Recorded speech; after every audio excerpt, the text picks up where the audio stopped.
نصیب چې نوی اپیسوډ به یې کله ریلیز کېږي. السلام علیکم ورحمت الله وبرکاته. ملګرو خبر کړو د پښتو بهترین سیریل چې نوم دی نصیب د نوی اپیسوډ په خواله اپډیټ درکوو او ټول نه مخکې د ویډیو هماغه خپل ملګرو سره شیر کړئ، ویډیو لایک کړئ، زموږ چینل سره ضرور سبسکرایب کړئ، بیل آیکن هم دباو کړئ چې زموږ هر ویډیو تاسو ته په وخت باندې ملګري.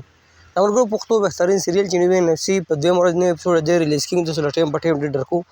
کوم سټار کاسټ هم تاسو کوم نښکار هم چې ګل خان، صدیق خان، عثمان نیمي، جنید، فرخان، نادي او داسې نور هم بهترین سټار په دې کې شامل دي. ملګرو سیریل چې کوم چینل باندې سټارټ دی چینل نوم دی ګل خان وینز. تاسو لاړ شئ یوټیوب ته، یوټیوب کې ګل خان وینز یا سیریل له نوم ولیکئ نصیب ته چینل نه پکې دا ډرامه میلاو شي. خبر د نوي اپیسوډ په حواله باندې وکړو.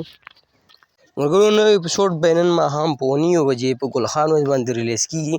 اوس هم د هم دا اپډیټ درکوو، بیا چې څه ټایم هم ریلیز شو په ټایم باندې هم دا اپډیټ درکوو. نو دغه د نصیب د نوي اپیسوډ په حواله باندې اپډیټ و، تاسو سره مې ورته شریک کړه. ریکارډینګ یې شروع دی او اپیسوډ به نن ماښام په 9 بجې باندې ریلیز کېږي. نو که ویډیو هم خوښ شي هماغه خپل ملګرو سره شیر کړئ، لایک کړئ. مونږ له راکړه ملګرو اجازت پر روانه وړکو میلاویږو د الله په امان. السلام.